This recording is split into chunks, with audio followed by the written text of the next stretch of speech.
Oke, baik. Selamat malam. Jadi saat ini kami akan mempresentasikan hasil dari tugas modul 2 ini untuk mata kuliah praktikum keamanan cyber untuk kelas D, yang dimana kelompok ini terdiri atas 3 orang. Saya sendiri Fikar Maputung dengan 4 digit terakhir untuk NIM itu 0359. Ada anggota kedua Herni Abraham dengan NIM 4 digit terakhir 0303. Dan anggota terakhir ada Dominikus Ruau dengan NIM 43 terakhir adalah 0324. Untuk dosen pengampu, Salvius Paulus Lengkong SPD, Master Engineering. Dan untuk modul 2 ini, kami akan buka dengan lab atau kelas activity pertama.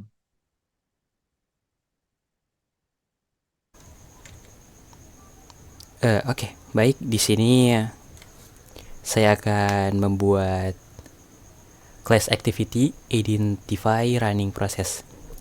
Oke, yang pertama-tama kita di step 1 itu kita harus download Windows Since internal suite. Nah, di sini saya sudah mendownloadnya. Maaf. Ada di bagian sini. Nah, di sini saya sudah mendownloadnya. Lalu ekstrak. Nah, ini juga saya sudah ekstrak. Exist the web. Oke. Kita lanjut di step 2. Yang di step 2 itu kita disuruh untuk membuka file yang sudah ekstrak.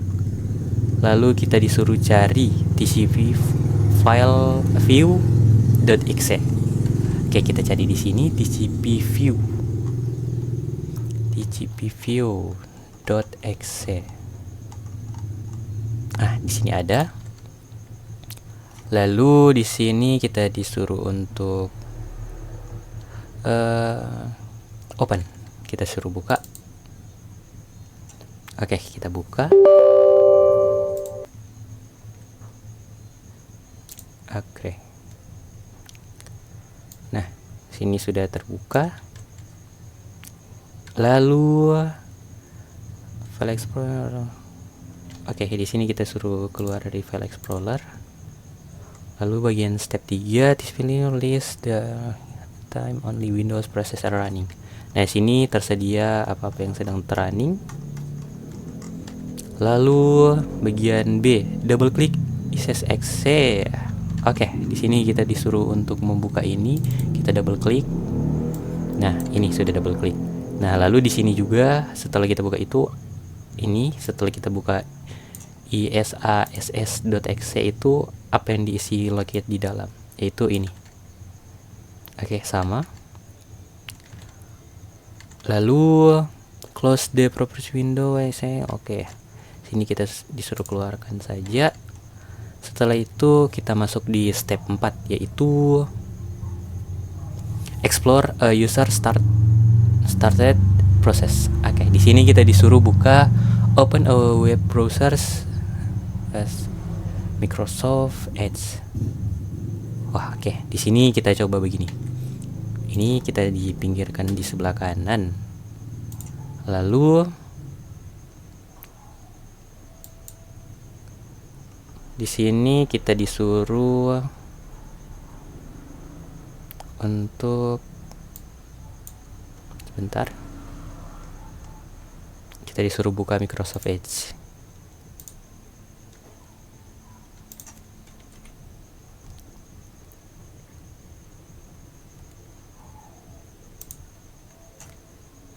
Kita taruh di sebelah kiri, baru kita cari buka Microsoft Edge.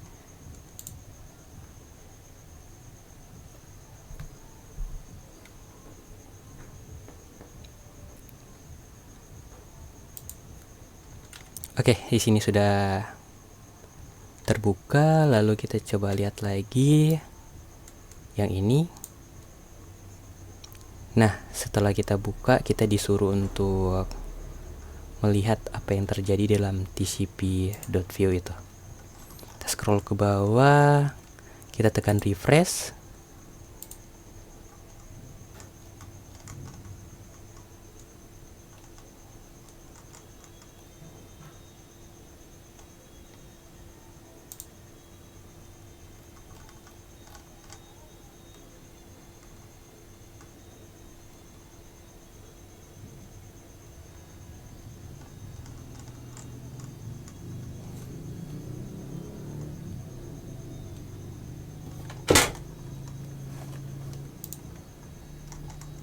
Oke, di sini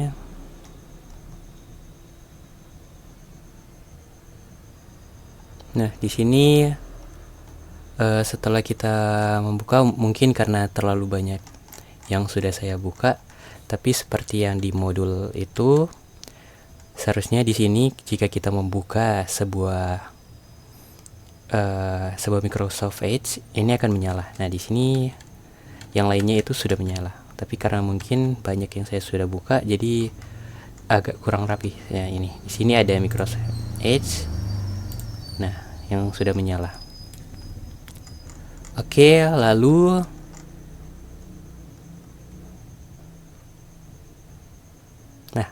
di sini kita lanjut pada bagian B, close the web browser, lalu kita lihat apa yang terjadi.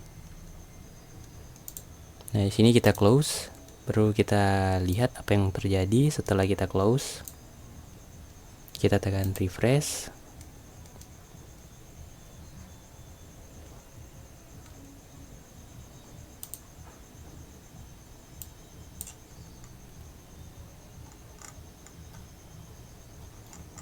Oke, baik, di sini Microsoft Edge-nya sudah hilang atau sudah terhapus karena kita sudah tidak membuka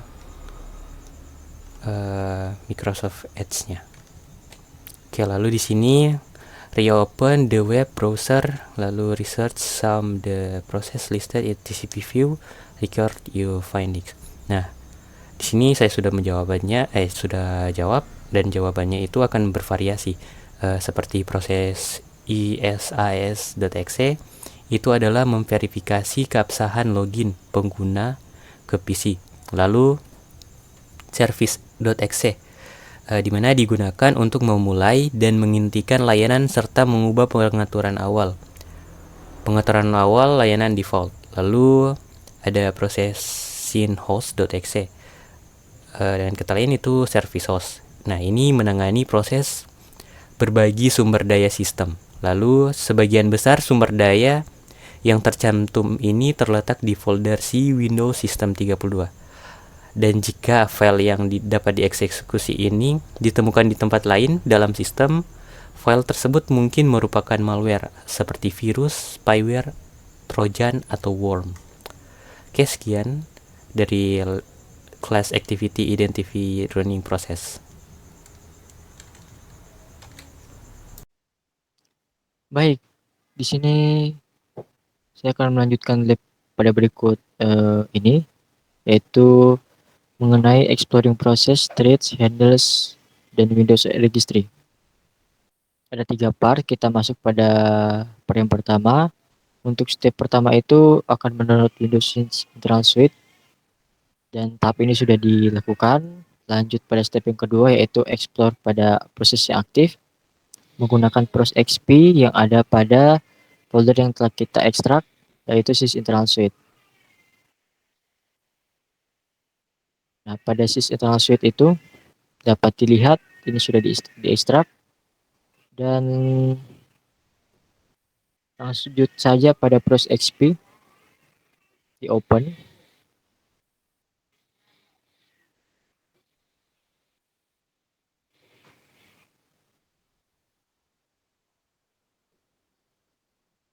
Oke, ini sudah di open, dan selanjutnya pada tahap berikut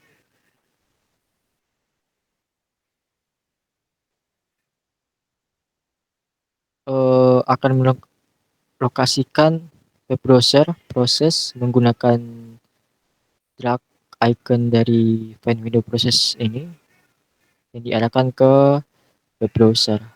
Di sini menggunakan Microsoft Edge.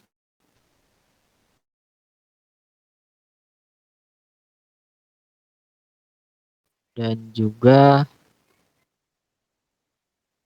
nah, registry process explorer. Oke, pada bagian ini ada icon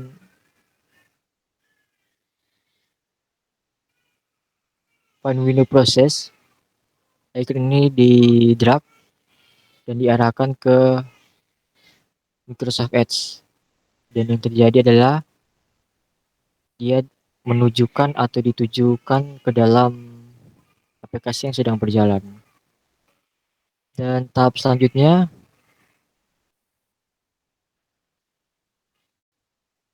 akan dilakukan kill proses pada Microsoft Edge. Nah, klik kanan pada Microsoft Edge dan klik kill proses. Oke. Dan yang terjadi adalah web browser itu telah diberhentikan prosesnya. Masuk pada step yang ketiga, start another process. Dengan cara yang sama tetapi ini menggunakan command prompt.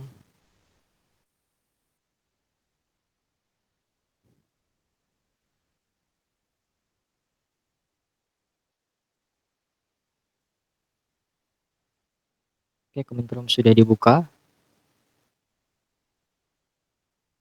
Pada command prompt ini akan dilakukan start ping. Tapi sebelum itu drag terlebih dahulu ke dalam command prompt.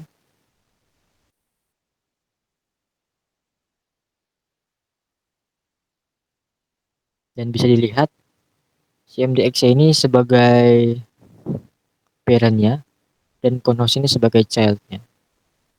Dan apa yang terjadi ketika dilakukan ping?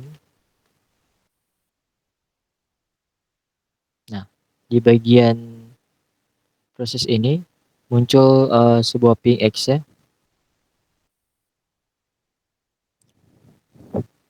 Jadi proses itu adalah proses yang terdaftar di bawah CMD selama proses ping.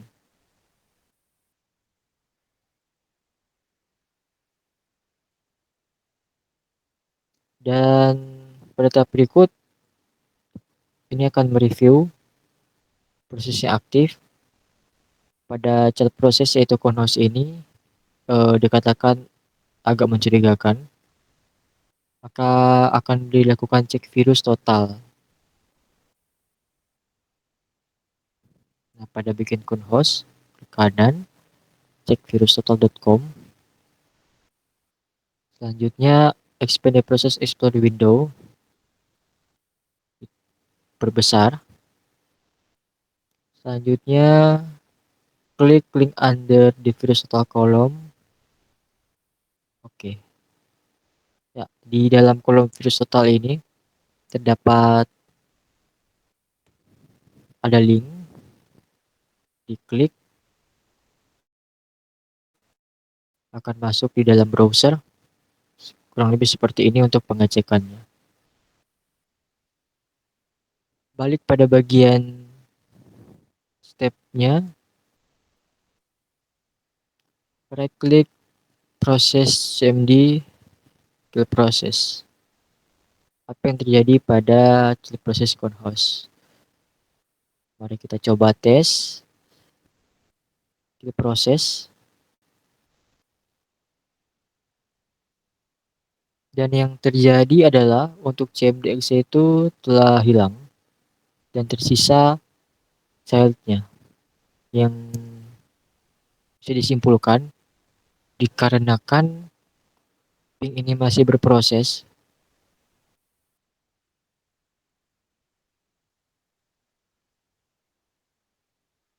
atau sedang melakukan proses, maka pada child ini masih tetap akan ada karena masih ada proses yang berjalan. Dan ketika pada ping ini dilakukan keluar paksa dengan cara Ctrl C, maka pada PXC tersebut hilang pada proses ini.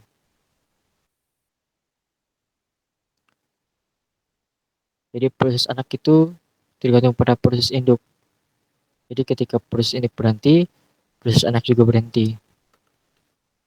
Tetapi ada kondisi tertentu Jika child sedang berproses, sedang dijalankan atau sedang running, maka child tersebut tetap akan ada sampai proses tersebut dihentikan. Masuk pada bagian part yang ketiga, yaitu exploring threads and handles.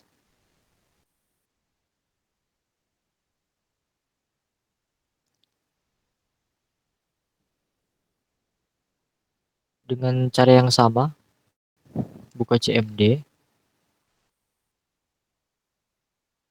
Nah, pada bagian CMD ini, kita double klik dan muncul beberapa properti yang ada. Di sini akan dilihat pada bagian threads. Kurang lebih seperti ini untuk informasi yang dimunculkan. Nah, jadi detail apa yang muncul pada properti tersebut. Jadi informasi yang terjadi itu meliputi environment variable, security information, performance information, dan informasi lainnya. Pada bagian threads ada TID, CPU, cycles delta, suspend count, start address, dan lainnya.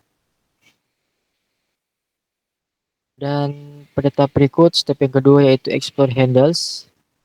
Pada bagian proses explore ini, kita close.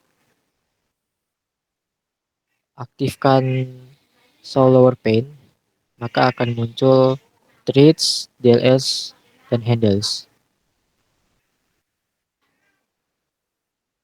Part 4 akan dilakukan exploring Windows Registry. Ini kita coba keluar saja, close, dan buka Windows Registry. Atau bisa dilakukan dengan cara Windows R, drag edit,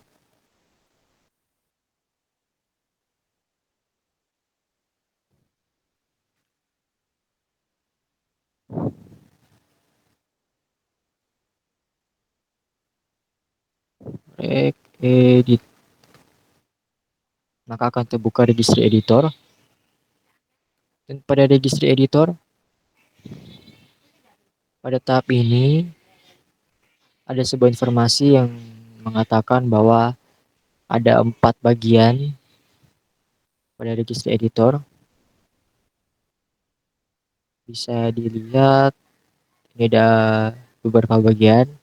Ada high class root, high current user, high local machine, high users, dan current config. Nah, untuk high class root ini dia subkey dari high local machine pada bagian software. Jadi setiap informasi yang ada itu meliputi registry dari setiap aplikasi yang ada. Dan selanjutnya ada high current user. Ini menandakan setting atau konfigurasi yang dilakukan user yang saat ini sedang login. Dan ada local machine, ini konfigurasi yang ada, informasi-informasi yang ada itu mengenai komputer lokal yang sedang saya gunakan ini. Dan juga ada user contains dan lainnya. Oke, kita masuk saja pada step berikutnya. Nah, daripada step yang sebelumnya kita sudah melihat. Nah, pada step ini akan dicari EULA accept pada current user. Current user, bagi bagian software, buka bagian sys internals, dan pilih proses explore. Dan cari EULA. Nah, ini sudah dapat. Dan langkah berikut, double klik EULA, ganti angka 1 menjadi 0. Dan setelah itu kita coba lihat di bagian registry editor, double klik, ganti jadi 0 angkanya. Oke.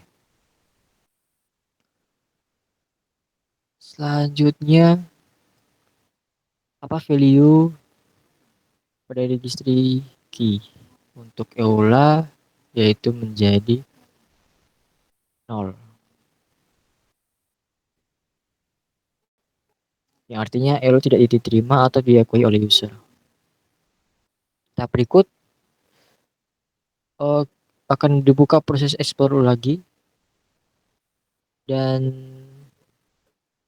pada folder tersebut akan dibuka aplikasi ProsXP yang sudah dibuka tadi. Coba refresh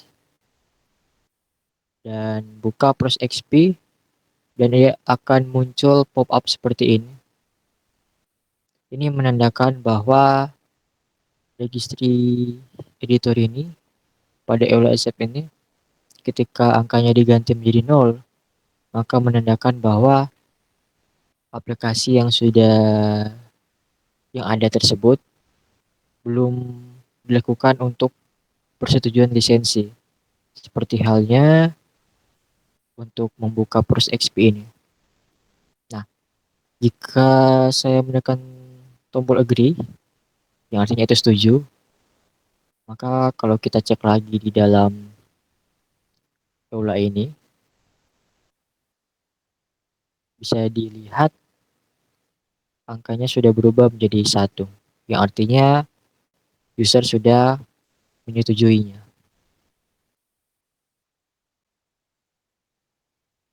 Pada langkah berikut akan masuk pada bagian LAMP untuk membuat akun baru yang akan dibawakan oleh teman saya.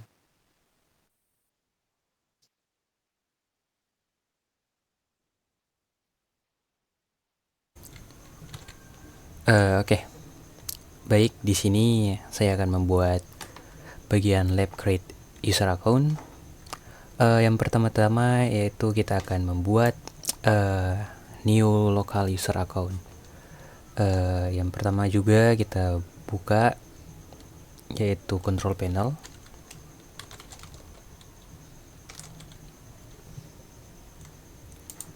Oke, terang buka. Nah, setelah itu kita masuk ke select user account in small. Oke, kita cari user account. Nah, ini kita buka. Lalu setelah itu kita buat kita klik manage another account. Oke. Nah, di sini kita disuruh buat sebuah account baru dengan nama user 1. Nah, seperti yang sudah tertera dan sudah tadi juga saya sudah membuatnya, yaitu ini user 1. Tapi kita ikuti saja contohnya. Lalu di sini kita buka. Nah, kan ini muncul. Nah, lalu kita tekan add new user in profile.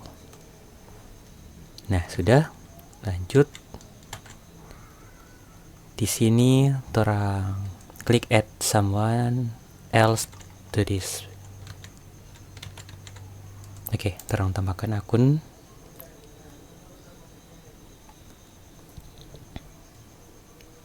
Kita tunggu. Nah, jika muncul seperti ini, kita tekan I don't have this person, sign in information.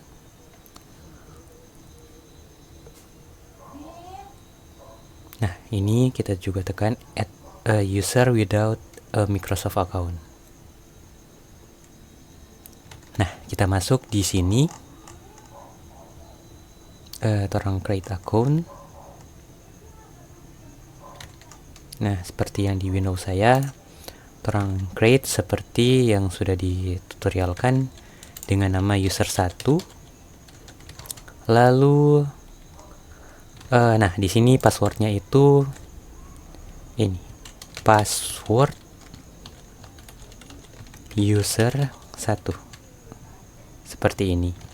Nah, ini juga sama, kita ulangi password user 1. Kita lihat, nah begini.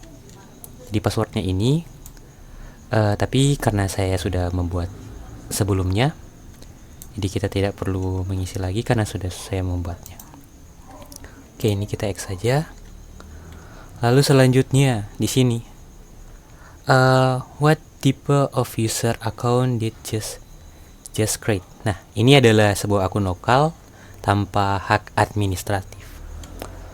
Lalu yang bagian H, log into the create user sukses. Nah iya, ini sudah sukses. Karena jika di sini kita tampaknya akan disuruh untuk pindah ke akun di sini.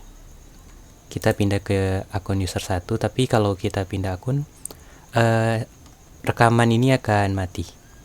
Jadi kita lanjut saja. Nah, setelah kita ganti akun, di sini jika kita membuka user folders, ini seperti yang ditunjukkan bagian I ini. Jika kita buka seperti ini, kita buka di dalam folder C, lalu di user. Nah, di dalam tampilan ini, pada bagian I, jika kita menekan user, baru kita ke property, lalu ke security. Nah, di sini akan tetap bisa terbuka jika kita sudah pindah ke akun user 1. Oke, lanjut di bagian J, open the folder belongs right di property tab. Nah, lalu kalau kita sudah ini kan saya tidak pindah akun, tapi jika kita pindah akun lalu kita buka akun yang administrasi dari komputer kita seperti ini, kita buka, tapi yang di akun user 1, lalu kita tekan security. Nah, nanti di sana di sini tidak ada mempunyai akses seperti yang tertulis ini. You do not have permission to access this folder. Oke, kita X saja, lalu kita logout. Nah ya, karena kita tidak login, kita langsung lanjut ke bagian I, yaitu navigate. Kita buka user, katanya di sini kita buka user folder. Nah, lalu di sini kita tekan property. Nah, lalu kita ke security. Nah, di sini kita butuh you must have read permission to view the properties of this object. Oh, maaf, ini ada salah. Nanti akan rubah. Oke, seperti itu. Jadi jawabannya seperti yang saya sudah buka ini. Oke, lalu kita lanjut ke part 2, yaitu kita buka komputer manajemen. Nah, di sini karena saya sudah membuka tadi, nah kita buka di sini.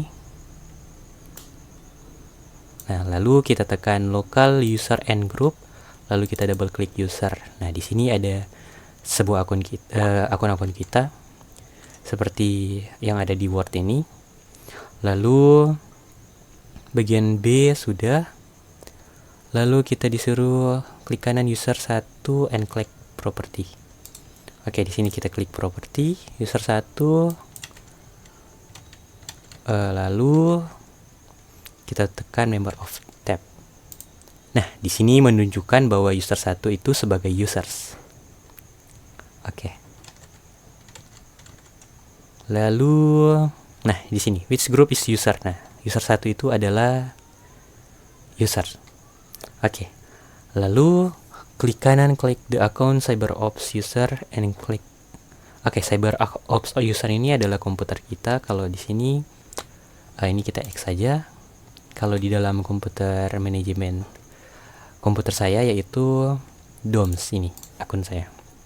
Jadi kita disuruh klik property, baru kita buka member of. Nah, jadi DOMS ini dia sebagai administrator dan user.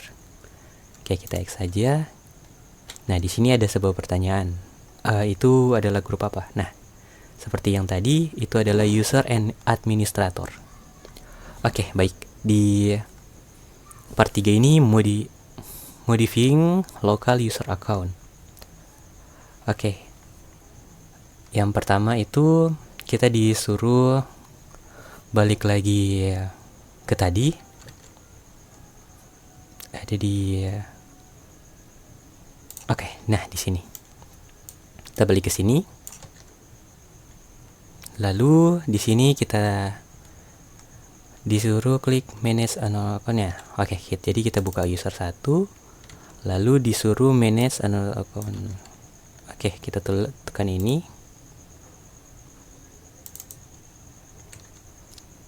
Oh ya.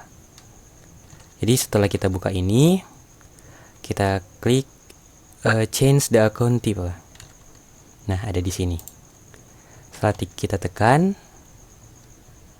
nah di sini kita disuruh rubah agar dia menjadi administrator. Oke, kita rubah, lalu kita tekan change account type. Nah, sudah jadi seperti yang tertulis di sini ya, user 1 itu sebagai administrator. Oke. Lalu kita disuruh untuk buka komputer manajemen. Oh ya, kita disuruh melihat dari dalam sini apakah dia sudah berubah. Oke, kita buka user 1, double klik baru member of. Nah, baik, di sini sudah berubah. Yang tadinya hanya user 1 hanya sebagai user, sekarang sebagai administrator. Oke, baru lanjut.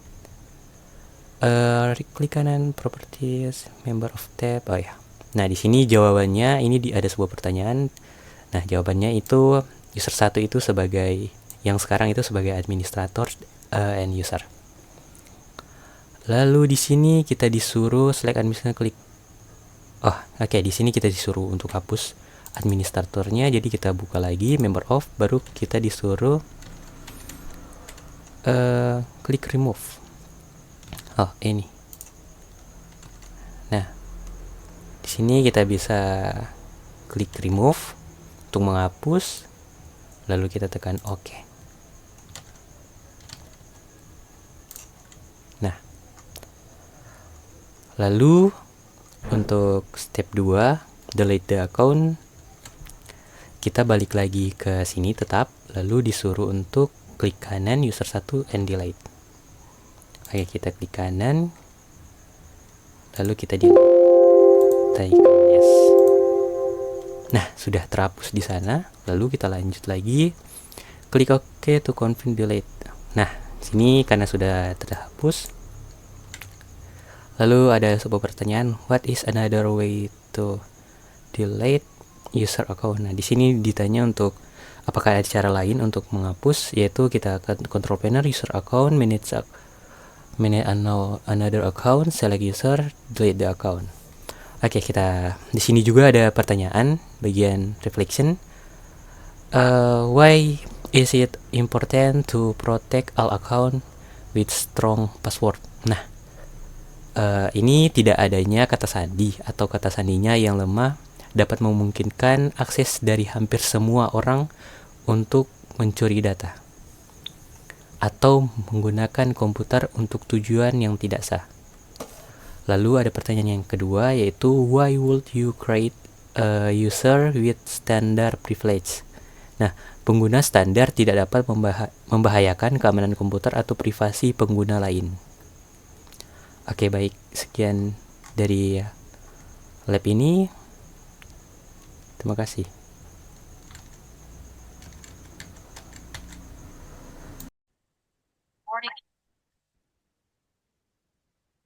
Baiklah, sekarang kita masuk dalam lab using Windows PowerShell.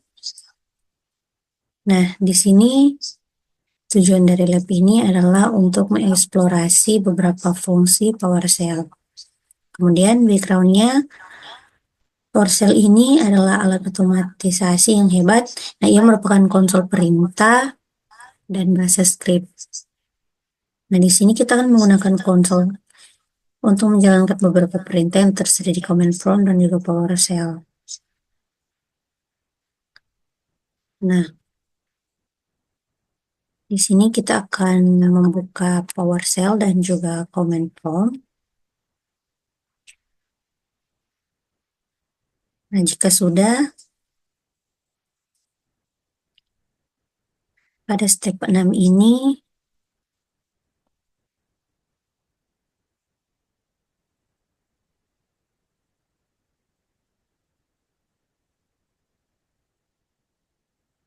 kita akan mengekspor command prompt dan juga PowerShell commands. Nah, di bagian A ini, enter dir at the prompt in the both windows. Kita akan memasukkan dir.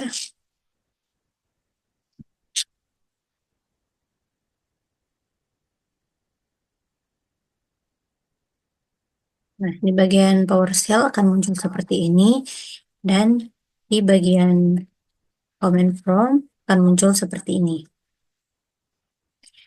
Selanjutnya, what are the output in the dir command? Nah, kedua jendela ini menyediakan daftar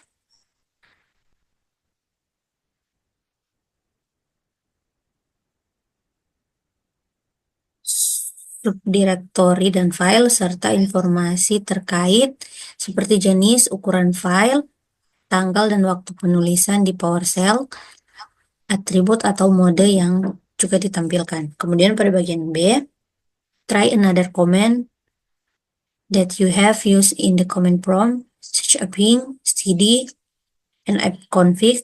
What are the result? Nah, jawabannya output pada kedua jendela ini serupa.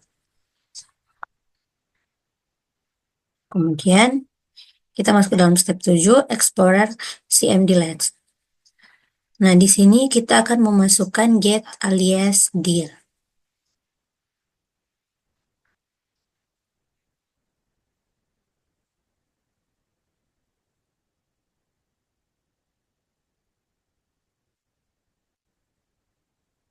Hasilnya akan muncul get child item.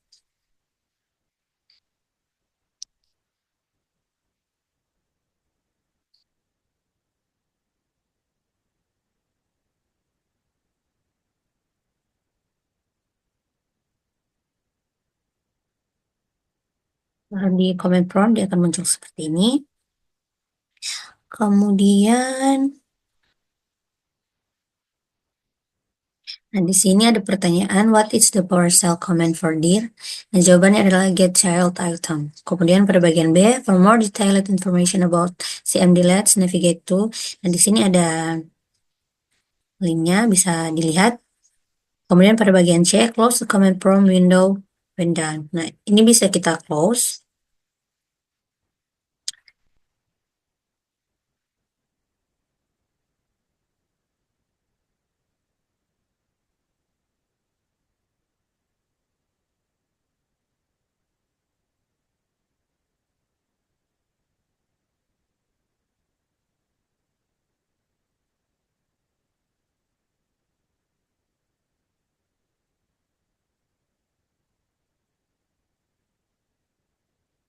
Nah, kemudian di sini pada step 8, explore the netstate command using PowerShell.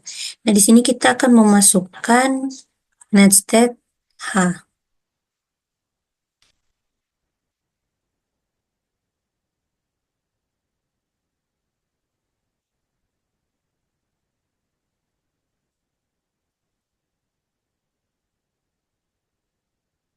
Akan muncul seperti ini, sama seperti yang ada di modul. Nah, jika sudah di sini ada pertanyaan, what is the IPv4 gateway? Nah, jawabannya ini akan bervariasi. Gateway dalam contoh ini adalah 192.168.1.1.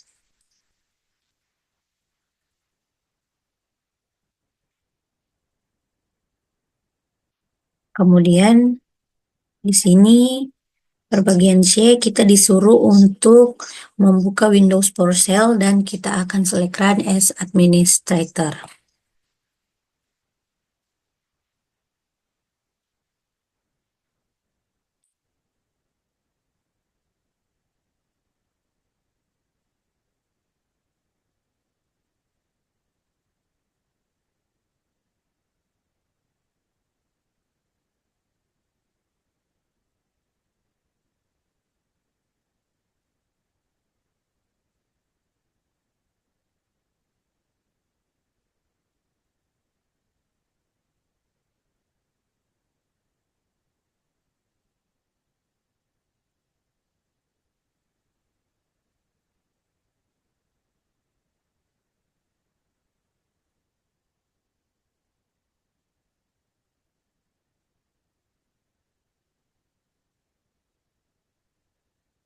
Kemudian kita ini akan run as administrator.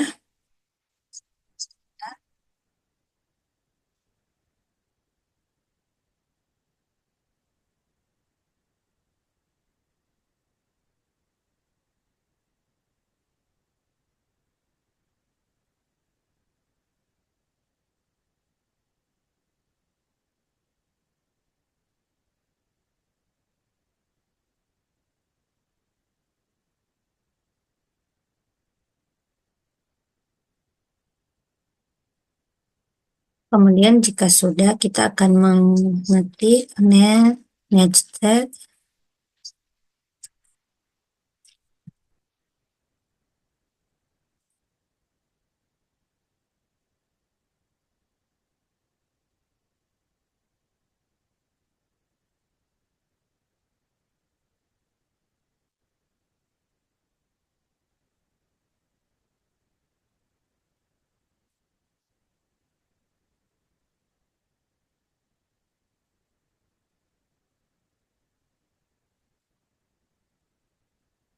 hasilnya seperti ini. Kemudian perbagian E, open the task manager, navigate the details, click the PIDP hiding, show the PID, add the order,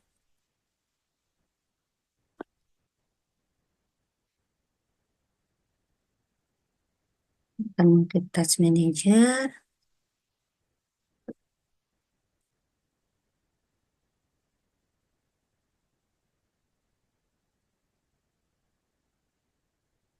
Nah, akan muncul seperti ini.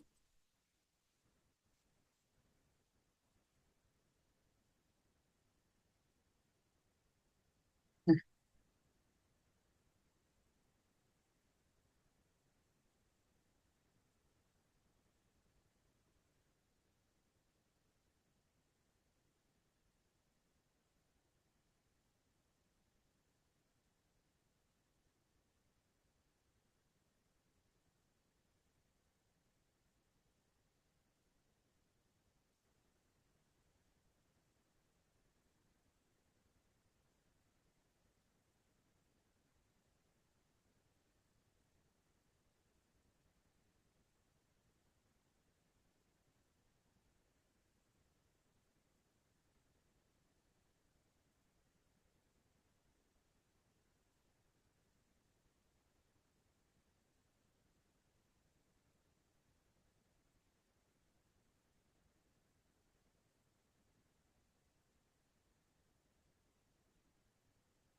Nah, selanjutnya di sini ada pertanyaan, what information can you get from the detail step at the properties dialog box for your selected PID?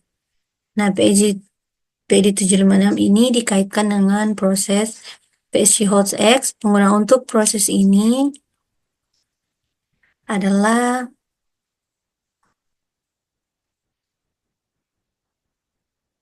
network service dan menggunakan memori sebesar 4132K.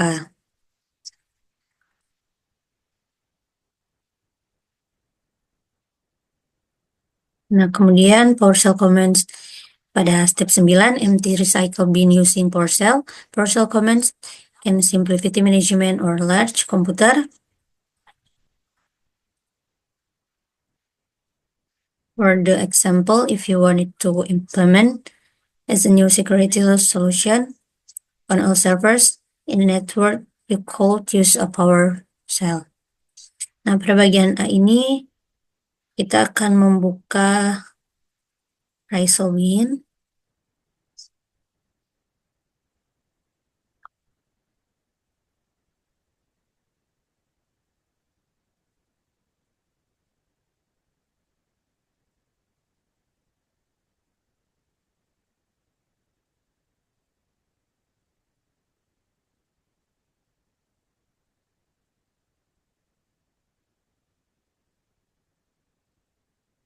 Nah, kemudian di sini kita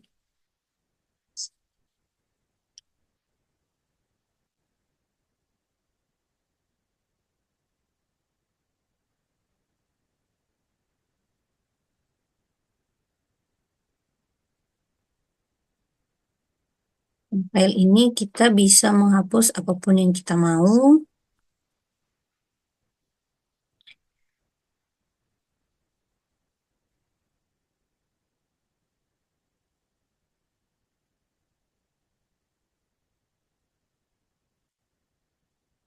Jika sudah,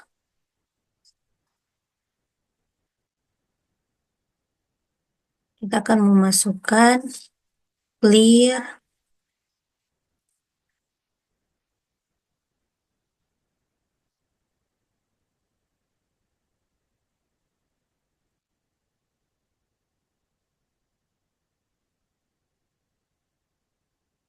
mesin.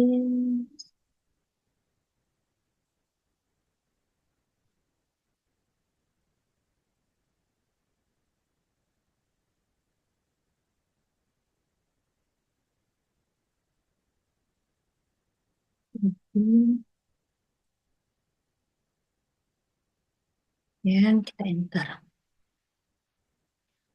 Nah, ya sudah seperti ini.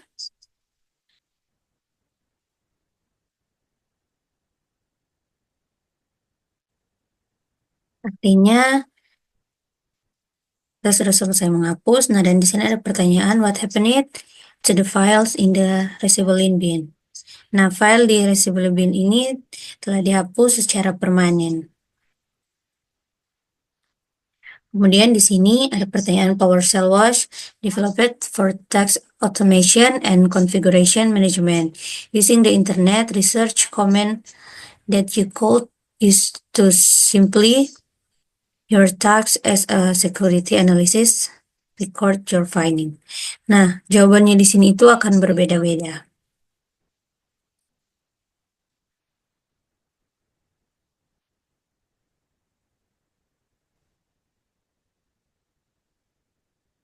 Baiklah, kita lanjut dalam lab selanjutnya, yaitu Windows Task Manager. Nah, di sini, di lab ini kita akan menjelajahi pengelola tugas dan mengelola proses dari dalam pengelola tugas. Nah, backgroundnya ini adalah pengelola tugas adalah program pemantauan sistem yang menyediakan informasi tentang proses dan program yang berjalan di komputer. Program ini juga memungkinkan penghentian proses dan program serta modifikasi prioritas proses. Nah, di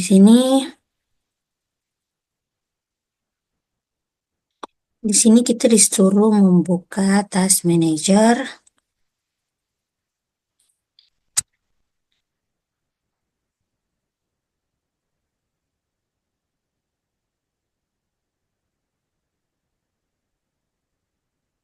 Ini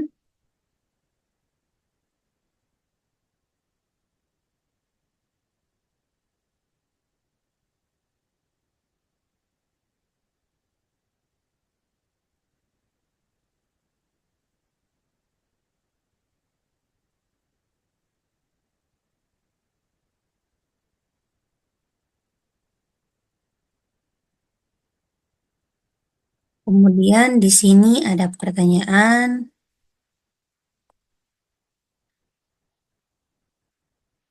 expand the window command processor hiding what is listened under the heading. Nah, jawabannya adalah command prompt. Kemudian there are three categories of process listed in the process tab: apps, background process, and Windows process. The apps are the application that you have opened, such as Microsoft Edge, Test Manager,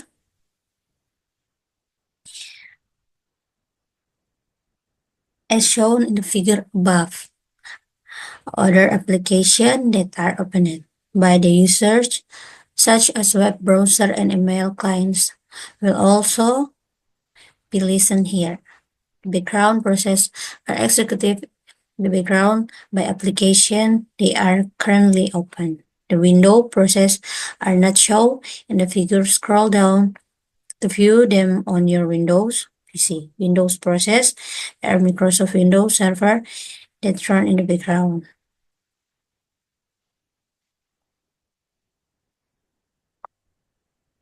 Kemudian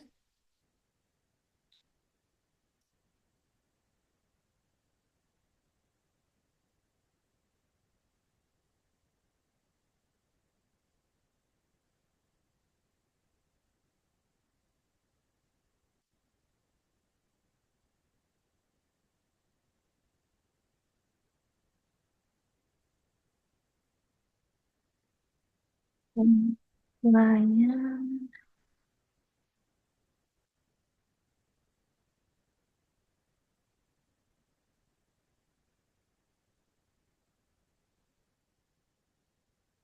shall before it confirm window the console if you start window process window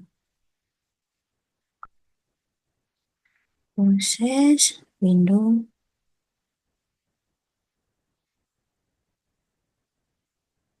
ini. Nah, ini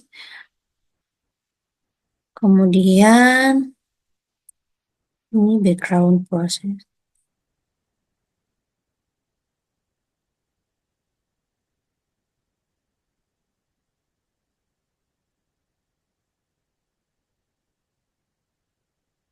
Akan mencari Windows process. Ini Windows process. Kemudian di sini ada pertanyaan. Right click window host console. Ada properties. Nah, di sini nama file terkait adalah conhostx dan terletak di folder C Windows System 32.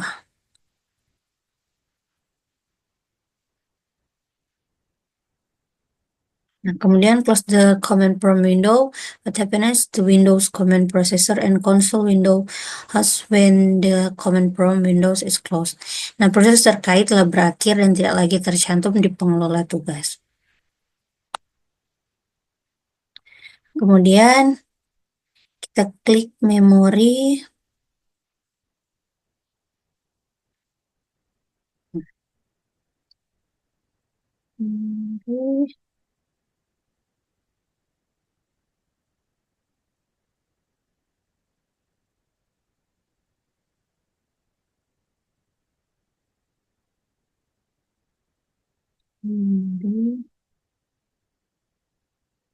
Kemudian, what effect does this have on the columns? Kita akan mengklik judul memori, menyebabkan proses diurutkan berdasarkan jumlah memori yang digunakan setiap proses. Setiap kali Anda mengklik judul memori, urutannya akan terbalik dari terbesar terkecil, lalu terkecil ke terbesar.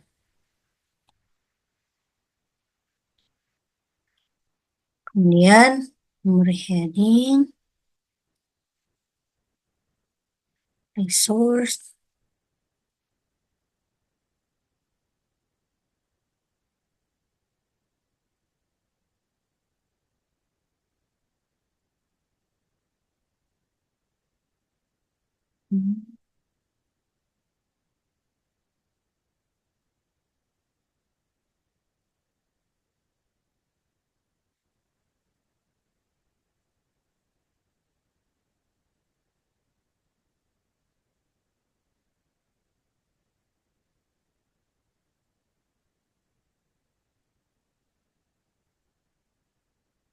Kemudian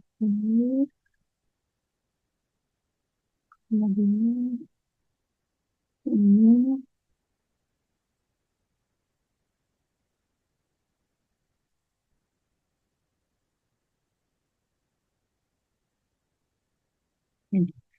just balance memori,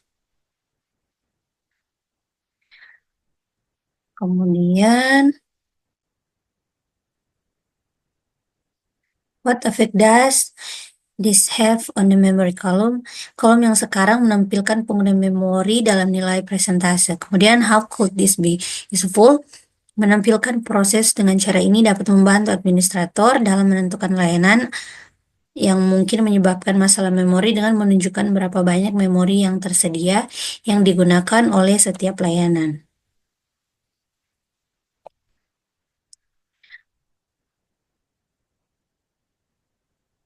Kemudian di sini berbagian apps.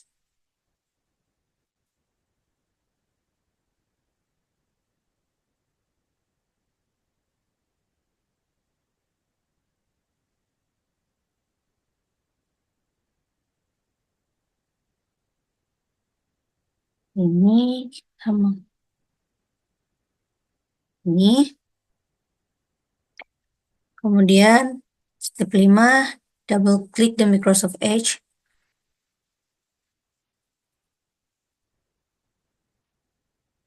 What happened? Di sini karena saya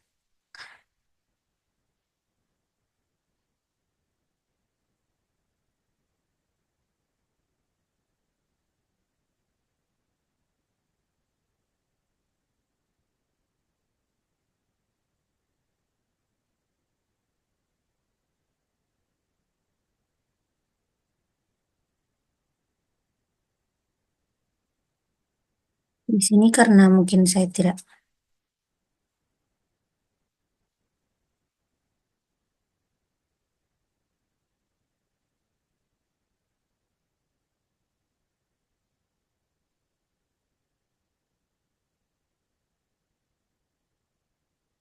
di sini pada bagian Microsoft Edge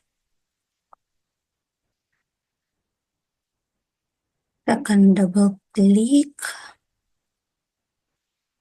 di Microsoft Edge. What happened? Nah, jendela perambahan web baru akan diaktifkan dan pengelola tugas diminimalkan. Kemudian pada step 6, right click Microsoft Edge and select End Text. What happens the browser windows? Nah, semua jendelanya ini akan tertutup.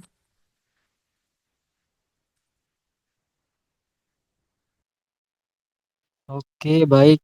Kita lanjut lagi ke lab berikutnya, yaitu Monitor and Manage System Resource on Windows. Oke, pada bagian lab ini cukup panjang untuk bagiannya. Langsung saja pada part 11, starting and stopping the routing and remote access service. Nah, di sini kita akan mengeksplor bagaimana service itu diberhentikan, dijalankan, dan pada part ini kita akan menggunakan routing and remote access service.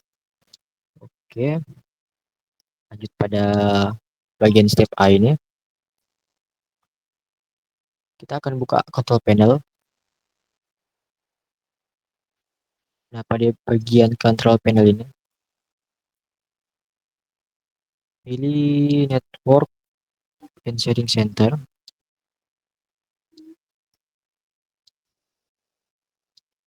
Nah, di bagian control panel ini, pilih bagian network and sharing center.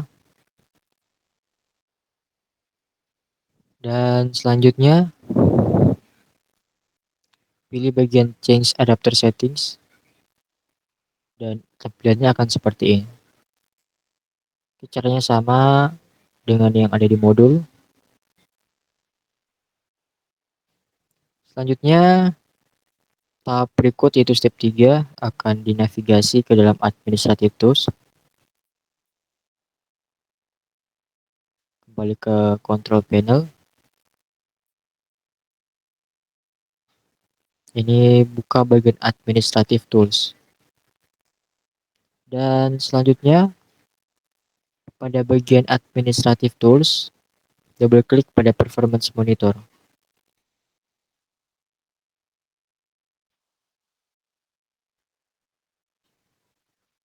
Pada bagian performance monitor, seperti ini untuk tampilannya.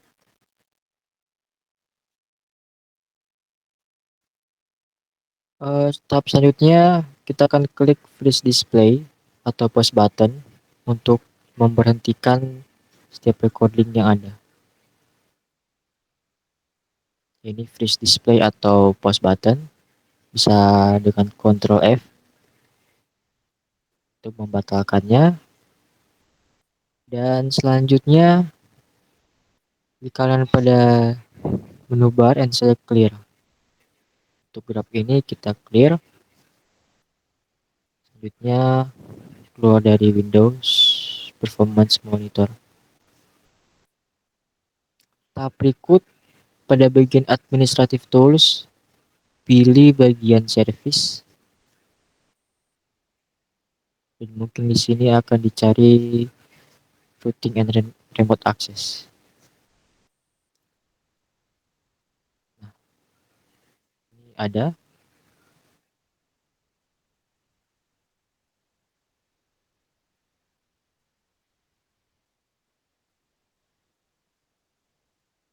Oke, ini sebelumnya sudah dijalankan.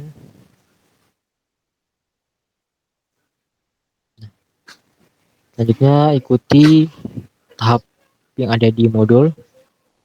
Expand Windows Service. Selanjutnya double klik pada routing. Dan berikut kita akan menjadikan startup type menjadi manual. Apply. Dan setelah itu pada start button jangan dulu diklik, tapi kita akan balik ke performance monitor. Nah, jadi oh, ini tetap running, berarti jika menyesuaikan dengan modul untuk routing internet mode ini harus diberhentikan terlebih dahulu. Stop. Nah, kurang lebih seperti ini. Ini kita buka performance monitor. Dan ini sudah mulai jalan lagi.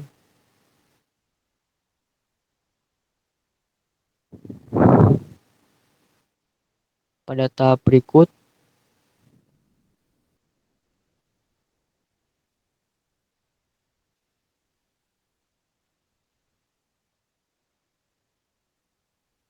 balik ke dalam routing remote process dan jalankan.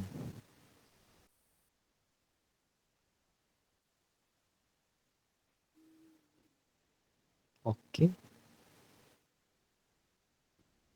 Selanjutnya pada routing remote access ini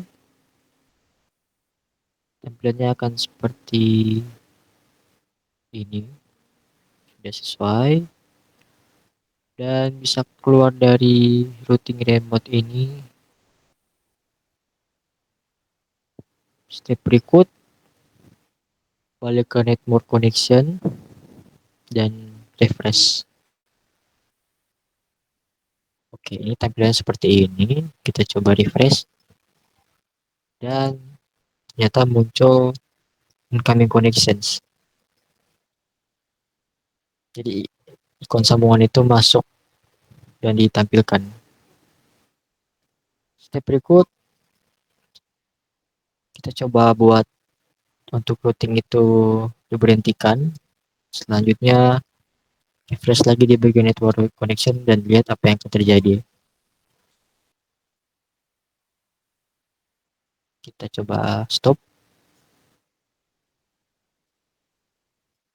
balik ke connections network, dan di sini untuk pilihan yang tadi sudah tidak ada, yang artinya sudah diberhentikan. Ikon sambungan tersebut tidak lagi ditampilkan.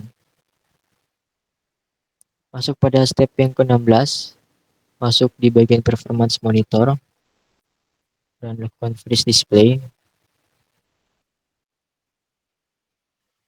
Ada sebuah pertanyaan,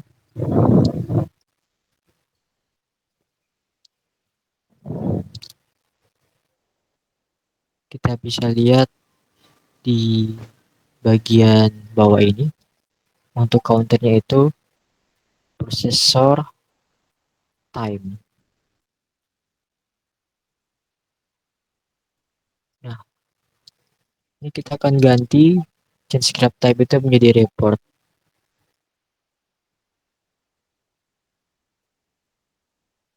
Dan akan terlihat seperti ini. Apa value yang ditampilkan? Value yang ditampilkan adalah 52,605. 52,605. Dan step berikut pada routing remote ini akan dibuat disable, apply, dan oke. Step yang berikut pada service window, status apa yang muncul pada routing remote access. Jadi status itu adalah kosong dan jenisnya itu dinonaktifkan. Seperti ini. Berikut pada step 21, klik performance monitor, klik unfreeze display.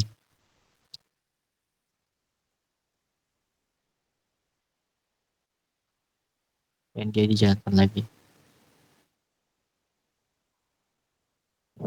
Step yang kedua, step 22, tutup semua Windows yang ada seperti yang ada di part 1.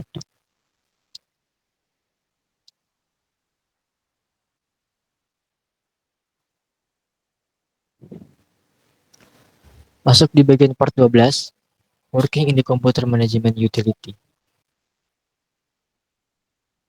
Ini masuk di bagian control panel, administrative tools, dan selanjutnya pilih component management.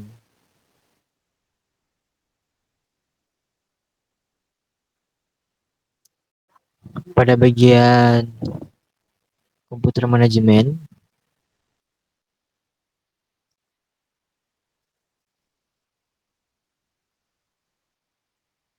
kita akan lihat 3 kategori: system tools, storage, service, and applications. Pada arrow di bawah, pilih yang system tools.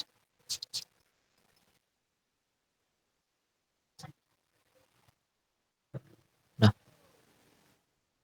pada system tools, pilih bagian event viewer dan klik Windows Log dan select system. Event viewer,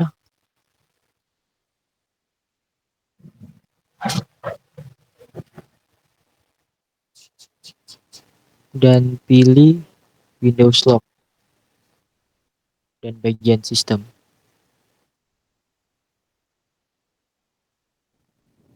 Oke, pada bagian ini buka event property, dan ini adalah service control manager untuk memberikan informasi terhadap routing and remote access yang sudah dibuat tadi. Ini ada beberapa kejadian. Yang pertama, atau ini ada waktunya di sini. ada waktunya di sini. Jadi pertama itu sudah dimulai, sudah dijalankan untuk routing remote itu, dan ada perubahan yang terjadi menjadi disable atau tidak diaktifkan. Dan pada kejadian yang kedua atau peristiwa yang kedua ini mengaktifkan kontak DHCP server dan ada automatic private IP dengan address 169.254.0.215 yang dilakukan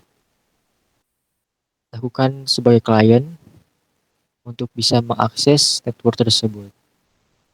Dan selanjutnya pada bagian ini, remote access itu fail untuk dijalankan dikarenakan protokol engine dan sudah seperti ini. Oke, kita close. Oke, jadi tes. Halo.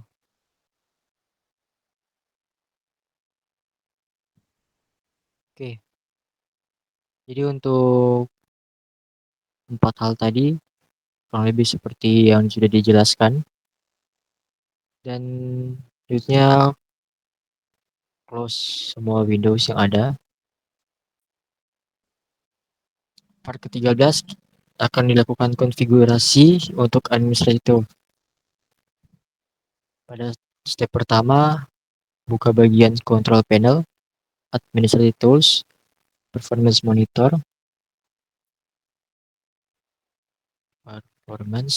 langsung saja dibuka. Buka di bagian user define.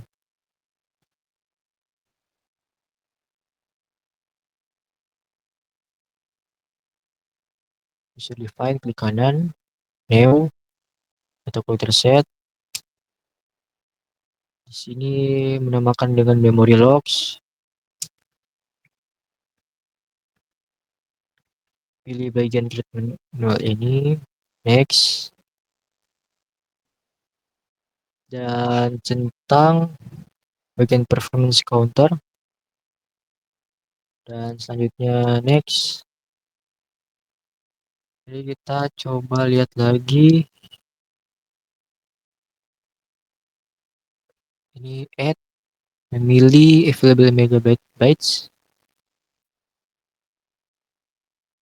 klik OK, interval menjadi 4. Oke, jadi ini add,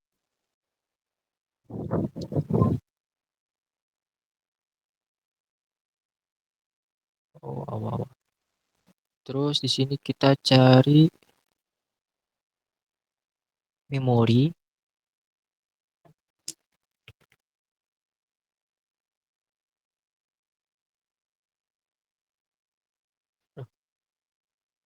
Nggak ada. Komputer, bagian memori, file memori, terus pilih yang available megabytes, terus add.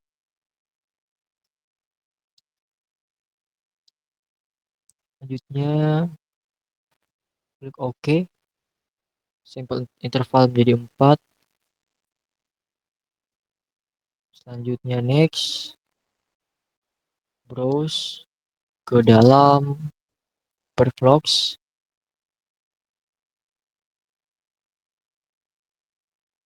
drive C, pilih yang Perflox, OK, dan selanjutnya klik next dan pilih set default.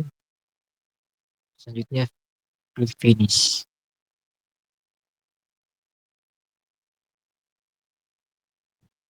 Nah, kalau sudah, step yang ke-12 itu pilih memory logs, klik kanan, buka bagian properti,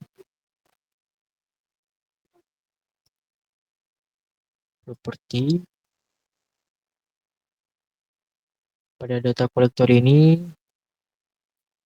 mengganti log format menjadi koma separated.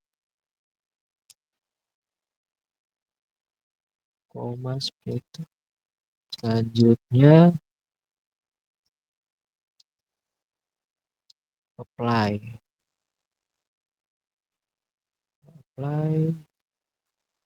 Oke.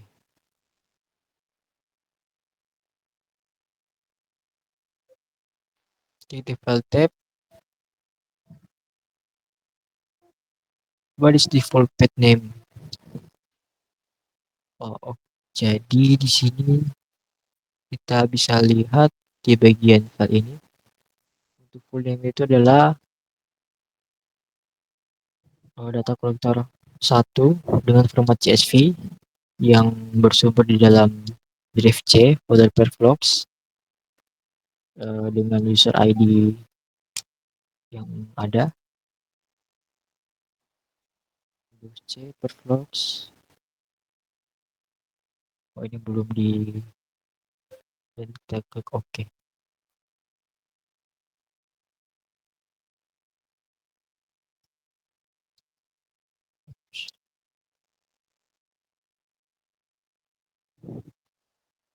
Klik OK, select the memory logs. Icon delete pane. Start all. Nah, jadi pilih memory logs ini. Ini ada raw untuk start the data collector. Tekan memory logs tersebut. Maka pada bagian folder perflogs ini akan muncul folder baru berisi format data collector CSV. Dan selanjutnya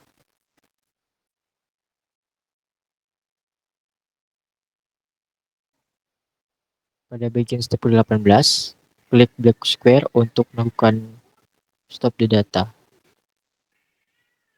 Oke, pilih memory logs, tekan ini untuk stop. Kita refresh. Selanjutnya apa yang terganti, apa yang berubah pada memory logs icon. Nah, jadi untuk panah hijau telah dihapus dari icon.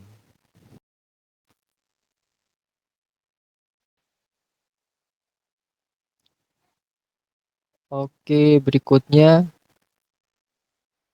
kita akan buka perflogs folder yang terdapat file data collector. Buka sebagai notepad. Dan selanjutnya apa yang ada di dalam?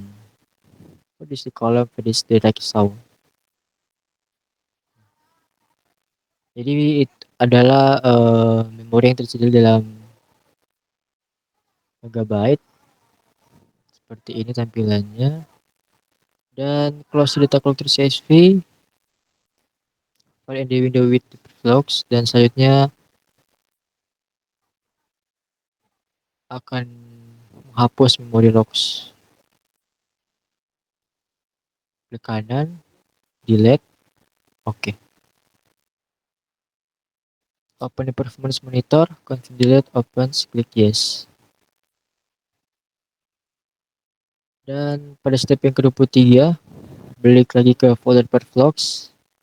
Klik kanan pada folder yang sudah dibuat pada memory log dan akan dihapus.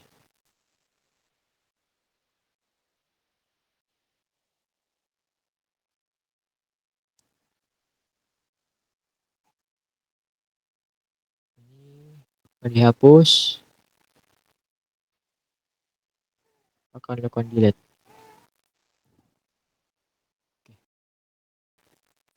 Dan selanjutnya close semua Windows yang ada.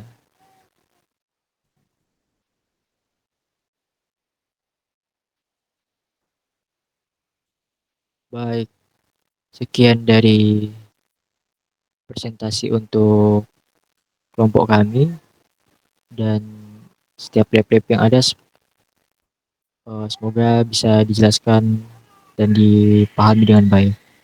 Terima kasih. Sampai jumpa di tugas-tugas berikutnya.